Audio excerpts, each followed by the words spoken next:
Si on veut savoir où on va, il faut savoir d'où on vient. Oui.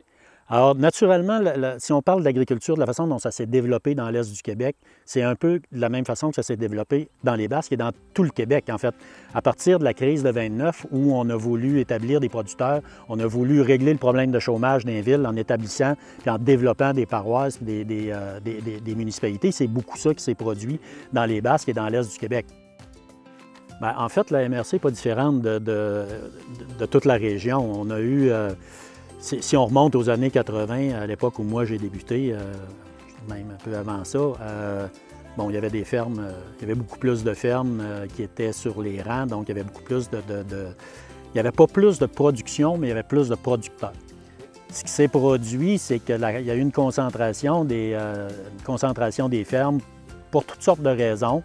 Alors là, il a fallu s'équiper de ce qu'on appelait dans le temps des refroidisseurs à lait.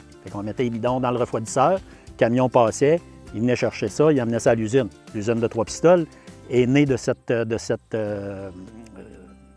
avancement technologique-là, disons. En 80, il est arrivé d'autres, on va appeler ça des contraintes, ou enfin d'autres obligations. Et les producteurs disent non, nous autres, on n'embarque pas. Fait que souvent, le voisin achetait. Fait que là, ta concentration de producteurs a commencé à se faire sentir. Un peu moins de producteurs, un peu plus de production par producteur. Et toujours d'une affaire à l'autre, bien, on en est aujourd'hui avec des fermes qui, en 80, quand moi j'ai commencé, devaient avoir à peu près 20 vaches de moyenne, on parle de production laitière, qui aujourd'hui sont peut-être à 80-90 vaches de moyenne. On a beaucoup moins de producteurs qu'on avait si on se réfère aux années 80, mais on produit plus. Pas négliger la sériculture, surtout dans les terres un peu plus hautes. Là, on parle de Saint-Guy, on parle de Saint-Rita, on parle de Saint-Médard. C'est des terres où il y a des superbes montagnes. Il faut passer par là l'automne pour voir les couleurs qu'il y a là. Donc, c'est des montagnes d'érable. On a des producteurs 20, 25, 30 000 érables là, dans ces municipalités-là. On a l'avantage dans les Basques que le prix des terres est encore abordable par rapport au centre du Québec, par rapport à l'ouest du Québec. Donc, on est en train d'inventer un modèle agricole qui va être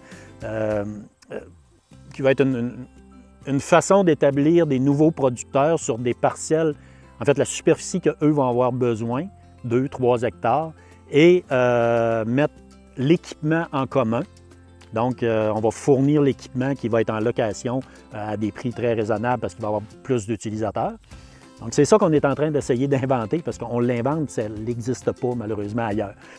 En fait, ici, dans les Basques, on a, en gros, c'est 55 millions de production agricole. Autour de 180 producteurs, il faudrait que je reverrai mon PDZA, mais ça doit être autour de ça.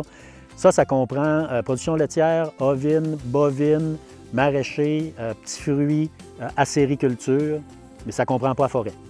Donc, c'est très important dans les Basques, c'est naturellement la principale industrie. C'est ce qui engage le plus de monde, ce qui remet le plus d'argent dans les municipalités, c'est l'agriculture présentement.